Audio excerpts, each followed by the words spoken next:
अधीश ने सफलतापूर्वक मांत्रिक पुष्कर को इस जहाज से दूर भेज दिया था, लेकिन क्या कारण था कि अधीश एक आखिरी बार उससे मिलने भी नहीं गया? क्या होगा अधीश का अगला कदम? क्या वो कुर्दमान द्वीप जाए बिना ही मंदार लौट जाएगा? उधर एक विशाल कक्ष में बहुत से मांत्रिक इकट्ठे हुए थे। उनके कपड़ों से अंदाजा लगाया जा सकता था कि वे कुर्दमान द्वीप के अलग अलग गुटों के मांत्रिक हैं।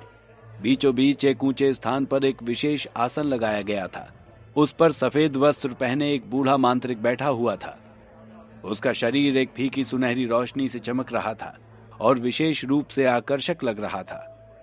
उसके पास ही एक कुर्सी पर मांत्रिक उमाली बैठा हुआ था। सफेद वस्त्रधारी मांत्रिक की खोपड़ी सफेद बालों से भरी हुई थी, लेकिन उसके चेहरे पर कोई झुर्रियां नहीं थी। उसके हाथों की त्वचा किसी महिला की तरह नाजुक थी। वो बिल्कुल धीमी और ठंडी आवाज में पास बैठे उमाली से कुछ कहा, जिसके जवाब में मांत्रिक उमाली ने एक सम्मानजनक रवैया बनाए रखा और चुपचाप से हिलाया। आदरणीय मांत्रिक कौशल, कृपया निश्चिंत रहें। हम निश्चित रूप से दोनों मच्छ दानवों को यहां से भगा देंगे। कुर्दमान द्वीप समूह के लिए यह आर या पार की लड़ाई है। फिर भी उन भयानक जीवों से सामना करने के लिए हमें आपकी मदद की जरूरत पड़ेगी। तो ये सफेद वस्त्रों वाला बुजुर्ग व्यक्ति मांत्रिक कौशल था और उमाली सभी गुटों के प्रतिनिधियों के साथ वायु भवन से निकलकर कौशल को खोजता हुआ यहां तक चला आया था। कौशल का महल समुद्र के किनारे पर ही था।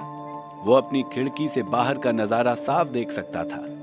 कौशल धीरे धीरे अपनी जगह से उठा और बाहर की ओर देखने लगा।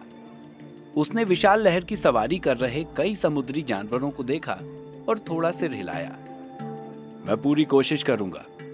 आप बदले में अपना सारा खजाना मुझे देने का वादा कर रहे हैं। सिर्फ इसलिए मैं आपकी तरफ से पूरी कोशिश करूंगा, लेकिन फिर भी इन मच्छ दानवों को खत्म करना इतना आसान नहीं है।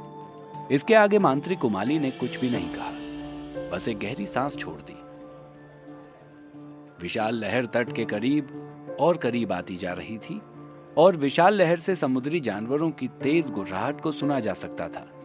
फिर भी दो विशाल समुद्री जानवर जो लहरों पर सवार प्रतीत हो रहे थे, सबसे खतरनाक दिखाई दे रहे थे। ये दो समुद्री जानवर दो पर्वत चोटियों की तरह ऊंचे और विशाल थे। उनका पूरा शरीर स्याही की तरह काला था। हालांकि शल्क नहीं थे, फिर भी उनके शरीर बेहद सख्त दिख रहे थे। ये काले मच्छ दानव थे, गहरे समुद्र के अधिपति, महान मांत्रिकों को टक्कर देने में सक्षम।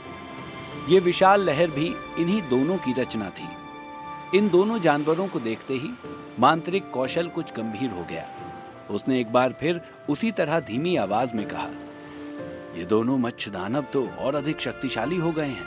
ऐसा लगता है कि बहुत से साधन और शक्तियां इन दोनों ने जुटा ली हैं। उमाली ने पूछा, महाशय, कोई चिंता की बात है क्या? कौशल ने कहा, चिंता की बात तो है उमाली। इनकी शक्तियों को देखकर तो मैं भी तुम्हें भरोसा नहीं दिला सकता कि इनके खिलाफ हम युद्ध जीत सकेंगे या नहीं। मैं बस कुछ देर के लिए इन दोनों को रोकने की कोशिश ही कर सकता हूं। इन्हें मारने के लिए हम सबको साथ मिलकर प्रयास करना होगा, वरना कुर्दमान द्वीप की बर्बादी तय है। महान मांत्रिक कौशल के शब्दों से उसकी बेचैनी का पता चल रहा था। ये दोनों जानवर उसकी अपेक्षाओं से कहीं अधिक शक्तिशाली दिखाई दे रहे थे और कौशल का आत्मविश्वास डगमगा गया था। लेकिन फिर भी उमाली और उसके दूसरे साथी अब तक कौशल पर विश्वास बनाए हुए थे। कौशल ने खजाने के बदले मच्छ दानवों से लड़ने का प्रस्ताव स्वीकार कर लिया था और अब वो अपने वादे से पीछे नहीं हट सकता था। वैसे भी एक बार वादा कर लेने के बाद कौशल आखिरी सांस तक लड़ेगा। उमाली को इस बात का पूरा विश्वास था। कौशल के डगमगाते आत्मविश्वास को देखकर वर्षा भवन का एक 9वें स्तर का मांत्रिक धरामन आगे आया और बोला, मांत्रिक उमाली, वर्षा भवन और वायु भवन में यूं तो गहरी प्रतिस्पर्धा है, लेकिन यह प्रतिस्पर्धा सिर्फ अधिक से अधिक संसाधनों को प्राप्त करने के लिए ही हो, तभी तक ठीक है।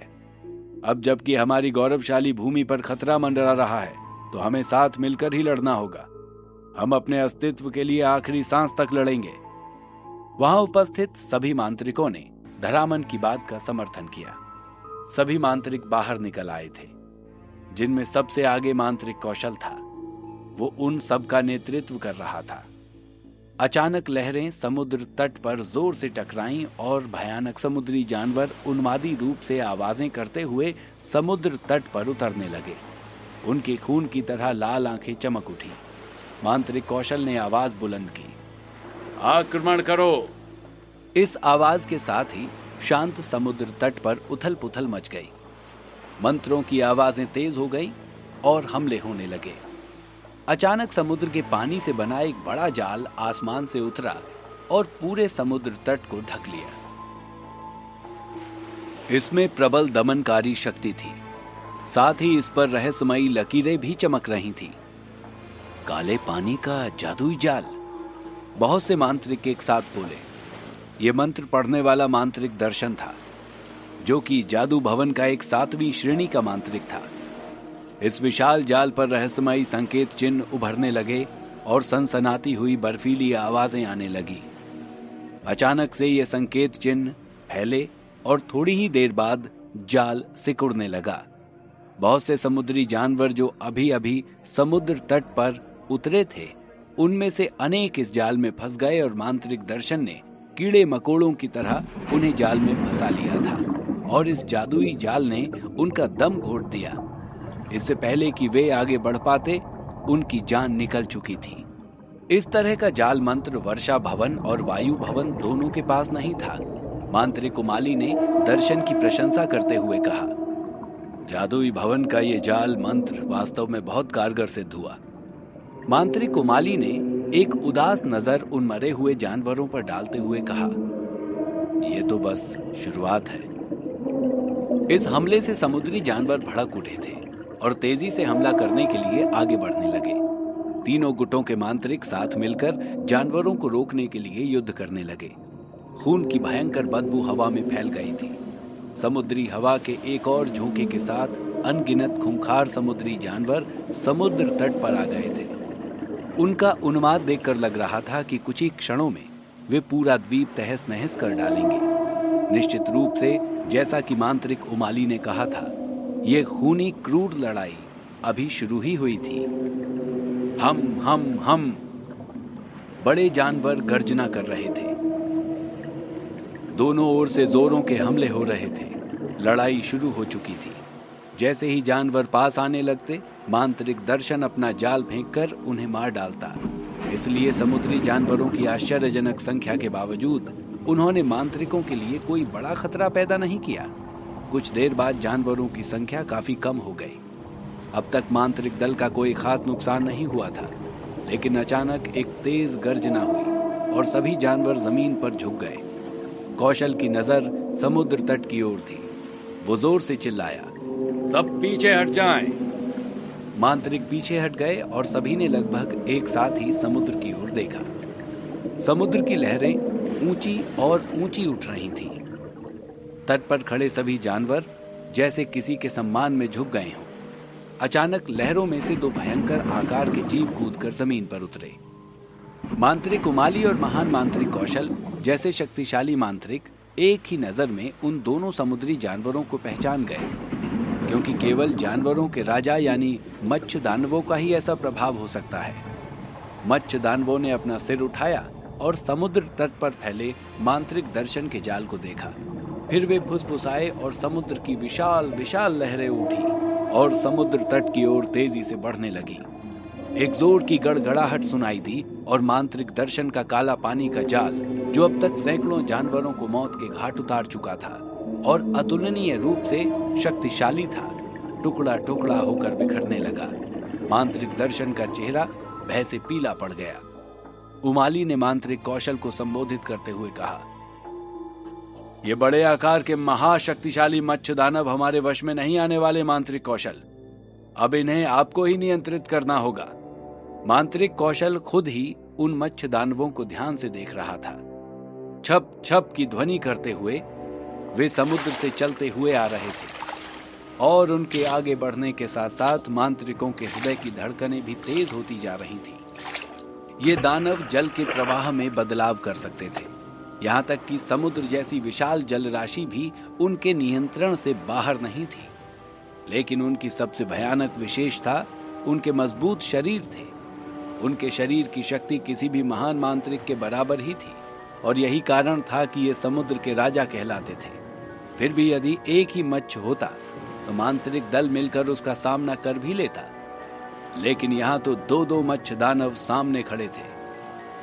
जैसे ही मांत्रिक उमाली ने कौशल को आवाज दी, उसने अपना काम शुरू कर दिया।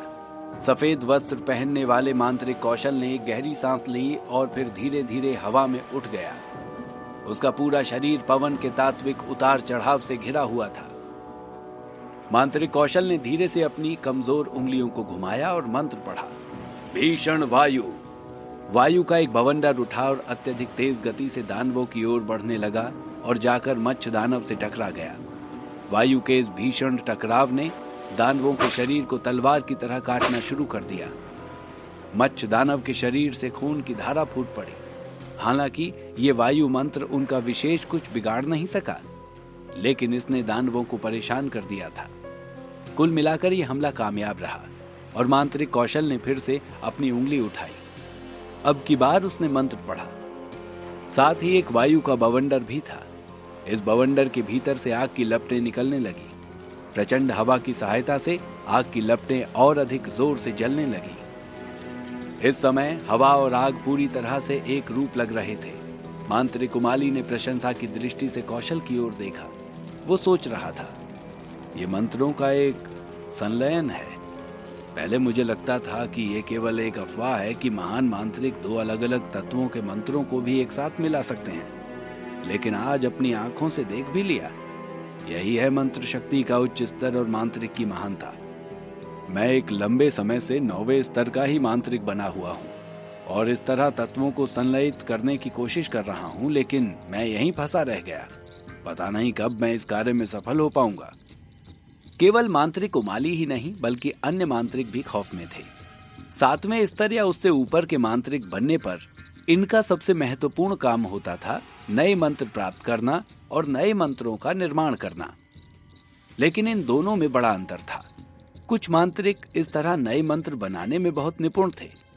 ये नए और शक्तिशाली मंत्र बनाने थे, ऐसे मंत्र जो उनकी दिमागी क्षमता के अनुसार होते थे। ये 7वें स्तर से 9वें स्तर के मांत्रिक थे जो नए मंत्र बना लेते थे, लेकिन इनसे भी बेहतर वे महान मांत्रिक थे जो कई तत्वों को मिलाकर मंत्र बना सकते थे। और सबसे बड़ी बात थी कि वे बड़ी आसानी से उन्हें अपनी चेतना में स्थिर भी कर लेते थे। इस तरह युद्ध के मैदान में महान मांत्रिक विशेष रूप से खतरनाक सिद्ध होता था।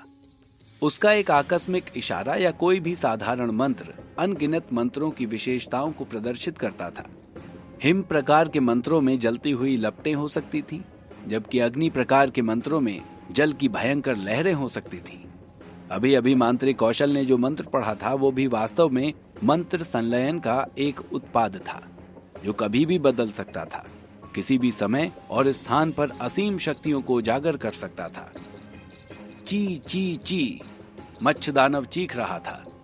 हवा के बवंडर ने उसकी त्वचा को बेरहमी से काट दिया था, जबकि आग की लपटें उसके घाव को झुलसा रही थीं। दोनों दानव बुरी तरह चिल्ला रहे थे, लेकिन इस हमले ने उनको कोई विशेष नुकसान नहीं पहुंचाया था। इसके बजाय उसका शरीर गुब्बारे की तरह फूलता जा रहा था। आकार लगभग 2 गुना हो चुका था। हुश! एक गहरी चिंगाड़ के साथ दानव ने अपने नुकीले दांत निकाले और उसके शरीर से भयंकर लहरें पैदा होकर मांत्रिक कौशल की ओर बढ़ने लगी। उधर मांत्रिक कौशल का ध्यान इस समय दूसरे दानव पर था। उधर दूसरी तरफ अधीश अब भी जहाज की जांच पड़ताल में जुटा हुआ था। क्या पुष्कर के जाते ही उसने अपने विचार बदल दिए थे? क्या होगा इस युद्ध का परिणाम? क्या मांत्रिक कौशल इन दानवों से कुर्दमान की रक्षा कर सकेगा या मच्छ दानव पहले ही उस पर हावी हो जाएगा? जानने के लिए सुनते रहिए द मजिशियंस सीक्रेट, सिर्फ और सिर्फ पॉकेट एफएम पर।